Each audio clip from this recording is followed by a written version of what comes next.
The movie begins with a text summary of how humans dominated the planet for thousands of years, but their arrogance led to their downfall. A man-made virus gave rise to an intelligent species of monkeys, but it had the opposite effect on people, robbing them of their intellect and the ability to speak. As apes and humans struggled to coexist, an ape named Caesar rose to prominence and sacrificed everything for its kind. The scene then cuts to Caesar's funeral, where his friends place flowers on his head and light his pyre to pay their tributes. Fast forward to several centuries later, the apes have formed distinct clans across the planet. We see 3 young apes, Noah, Sona, and Anaya, embarking on a quest to find eagle eggs for a bonding ritual. They belong to the Eagle Clan, who celebrate a festival where the youth are tested. They must retrieve eagle eggs from a nest. The eggs are then cared for until the birds grow up and are trained for hunting. The trio reaches the highest point in the forest and comes across a nest where they find 3 eggs, but since they can only take 2, Noah has to find the 3rd one for himself. He then climbs up the next cliff where a sun eagle's nest is present. As soon as he grabs an egg, the mother eagle launches an attack, causing him to fall. Thankfully, Noah manages to hold on to the side of an old building. On their way back, they notice that their horses are scared, and Noah's blanket is missing. Realizing someone is nearby, they follow the trail to a railway tunnel, where they find the blanket hanging. Sona then bravely retrieves it after they run away. It is an old rule of the tribe that no apes should cross the tunnel, as they fear encountering humans, whom they call echoes. The trio soon returns to their village, where Noah's father Koro serves as the chief. The entire clan lives on wooden scaffolding built on high-tension electric poles. Noah climbs to the top to meet his father and places the egg in the nest. As the two chat, Koro notices human blood on Noah's blanket and asks if he crossed the tunnel. This scares the young ape, but he lies that he did not cross it. Koro then hands the blanket to his eldest son, instructing him to find the source of the blood. That night, Noah hears a noise in their fish storage and discovers a human girl hiding there. He tries to approach her, but she pushes him away and runs into the forest. This accidentally breaks the eagle egg he was carrying in his pouch. Worried, Noah meets up with his friends and says he needs to find another egg before the sun rises. They offer to delay their rituals to support him, but Noah is adamant on finding a replacement egg tonight. In the next scene, he gets on his horse and rides into the dark forest. Noah doesn't find any eggs, but he does hear a commotion in the distance. Upon heading in that direction, he is shocked to discover the dead body of an ape, wearing masks and armor. Then, all of a sudden, his injured bro appears and warns him that the attackers are coming. Noah tries to inquire more, but bro sadly succumbs to his injuries. Just then, more apes arrive at the scene, prompting him to hide in a nearby bush. Silva, the guerrilla commander of the masked apes, becomes furious upon seeing his army dead. He also notices human blood on the blanket that bro was carrying earlier. It turns out they were chasing the girl whose blood was on the blanket. Unfortunately, Silva also finds Noah's horse and smacks it with an electrocution wand, hoping it will lead them to the village. When Noah returns, he is shocked to discover the entire village in flames. Scared, Noah then climbs up the burning scaffolding to save his father. Unfortunately, Silva notices him and starts following him. Noah somehow manages to free the eagles, but cannot save his father from the mighty commander. Korra ends up dying a painful death, while Noah is thrown off the tower. The next morning, he regains consciousness and finds the village entirely destroyed. Noah sobbingly buries his father's body while promising to avenge his death. He then proceeds to find the rest of his clan members on his own, but out of nowhere, Korra's eagle appears. So he hops onto his horse and starts following it. For the first time, Noah crosses the forbidden tunnel and emerges on the other side. He is taken aback to find the place filled with tall buildings where humans once lived. Despite knowing that it's not safe here, Noah keeps pushing forward. He occasionally stops to rest and eats whatever he can get his hands on. The following morning, Koro's eagle appears, and Noah attempts to connect with it using the chant his father had taught him. However, the bird denies his authority and scratches his arm before soaring off. Noah chases after it into the dense forest, where he sees smoke. As he approaches the source, he suddenly falls through a glass ceiling into a trap. Noah quickly frees himself, after which he meets a hidden orangutan named Raka. Initially, the latter mistakes him for a masked soldier, as he's carrying the electrocution stick. But when Noah explains his entire ordeal, Raka realizes that he's not an enemy. The orangutan then reveals that his own tribe was recently destroyed by the masked apes. He survived by hiding underneath the forest floor, where he had built a large settlement. Afterward, Raka displays his collection of books to Noah, something which the young ape has never seen. He then explains that he's part of the Order of Caesar, a group devoted to the teachings of the true Caesar. These teachings form the foundation of many laws in ape society, which have been passed down for generations. Sadly, Raka is now the sole surviving member of the order. He further reveals that the masked apes are misusing Caesar's teachings. They serve a tyrant known as Proximus Caesar, who has started creating his own laws. Raka claims that Caesar was a great ancestor who believed in the strength and unity of apes, not the violence these imposters preach. He reminisces about a time when humans and apes coexisted peacefully, a belief that Caesar cherished. Raka eventually decides to help Noah find his clan, hoping he can also be a part of it. The two then pack their essentials and make their way out of the settlement. Later at night, they set up camp to eat whatever provisions they can scavenge. As they are engrossed in conversation, the girl suddenly appears and snatches 2 fruits. Noah tries to react angrily, but Raka stops him, explaining that the girl is just hungry. He then requests the young ape to give her a blanket for warmth. Initially, Noah refuses, as the blanket belongs to his mother. He doesn't even know if he's meeting her again. But then, Raka starts narrating about Caesar's teachings, emphasizing the importance of compassion. This eventually changes Noah's mind, and he gives her the blanket. Raka then names the girl Nova after the human Caesar once befriended. Later that night, they come across an observatory. Noah looks at the stars through a telescope, and the girl follows suit, reacting with the same sense of wonder. The following day, the apes continue on their journey, and the girl decides to follow them. They soon come across a lake where a herd of zebras are gathered. Suddenly, a group of primitive humans appear to drink and bathe in the water. The girl, who is dressed in modern attire, is moved to tears, having realized that humans have evolved over time. Meanwhile, Raka gives Noah a locket with Caesar's symbol, advising him to follow his true teachings. In the next scene, Silva and his army arrive at the lake and start rounding up the humans for sport. They also spot the girl hiding behind Raka and attempt to get her. But in the nick of time, Noah arrives on his horse and escorts them away. Once they are safe, Noah watches the girl closely and tells Raka that she can speak. The orangutan is skeptical, as he believes humans are incapable of speaking. However, the girl stuns them both by saying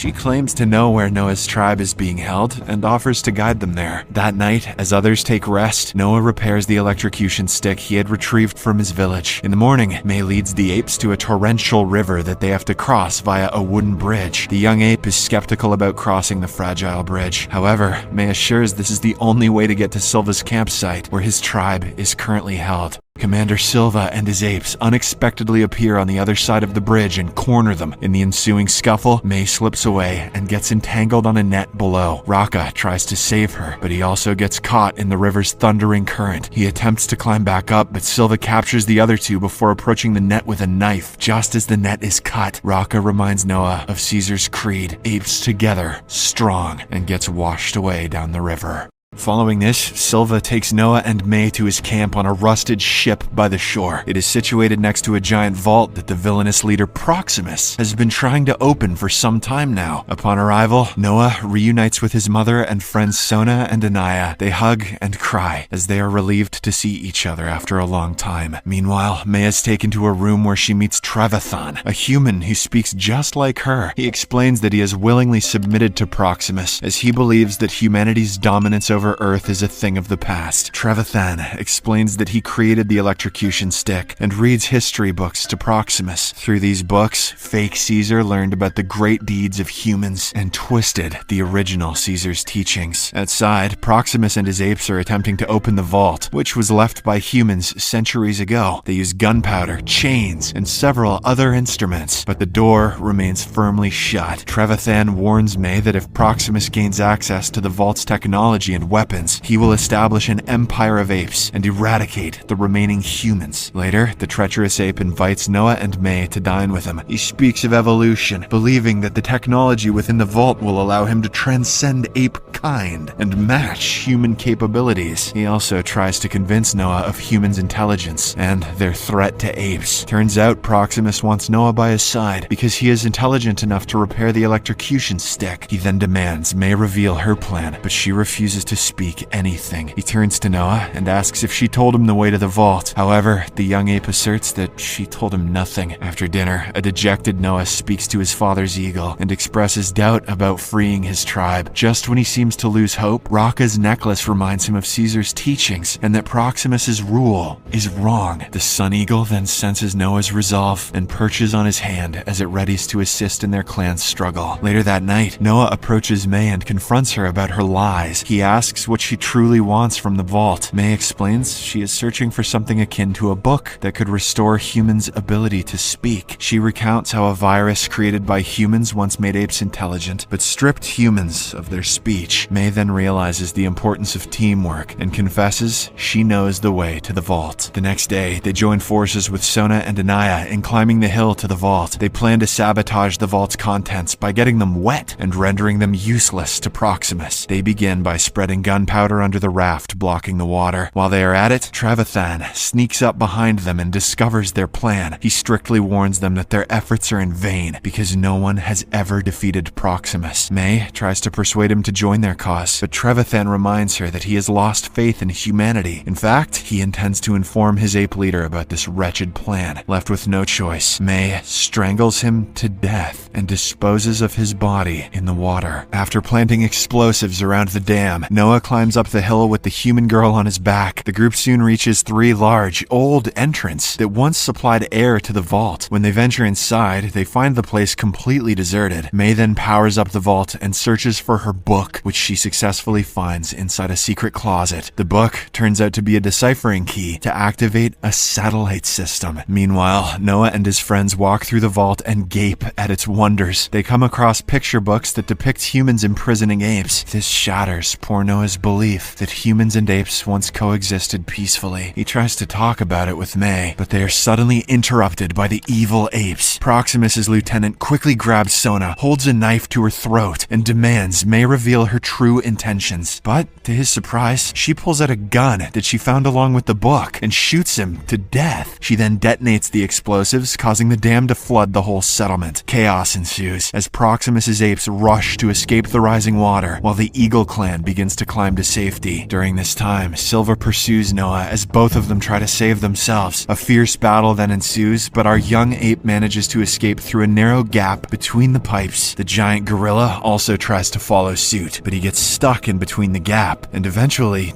drowns to death. After barely making it out alive, Noah escapes the vault the same way he entered and reunites with his surviving clan. But just as they think they're safe, Proximus catches up from behind and attacks Noah. He single-handedly slams the young ape against the floor several times and leaves him half dead. He then tries to force Noah and his clan to bow before him and intends to kill them all afterward. But, much to his surprise, Noah gathers all his strength and starts chanting a distinct song. Soon, the rest of his clans join him, and their combined voices summon their eagles. The fierce birds soon form a circle and start clawing at Proximus. Korra's sun eagle then delivers the final blow by pushing the masked leader down the hill to his death. Having done its work, the eagle returns to Noah and perches on his hand as a gesture of victory. In the aftermath of this incident, Noah leads his tribe back to their village, where they begin the process of rebuilding their towers. The scene then cuts to a few days later. May arrives to bid Noah farewell, but he expresses his skepticism about humans. He echoes Proximus's belief that perhaps humans will always serve their own interests. May admits that her goal is to help humans reclaim their planet, but Noah questions what that means for the apes. She expresses her belief that humans deserve to reclaim their place, but the young ape talks of justice and claims that apes would lose their speech again if humans regain their technology and freedom. He recalls Raka's dream of apes and humans living together peacefully and wonders if that can ever be realized. May is moved by his words, and she tugs away the gun that she was holding behind her back. It turns out she had come here to kill him, but changed her mind after recognizing Noah's intelligence and his potential to preserve the ape kingdom. Before finally parting ways, Noah gives her the locket with Caesar's mark and reminds her it is very special. She takes the gift thanks him, and heads to a satellite station base where she meets other humans. There, she is greeted by a woman named Corina. May hands over the deciphering key, which Corina and her team use to activate a network of satellites, enabling them to contact other human survivors worldwide. The movie ends as Noah takes his girl Sona to the observatory, where they use a telescope to gaze at the wonders in the sky. Subscribe for more videos like this, turn on notifications, and leave a like to help the channel out.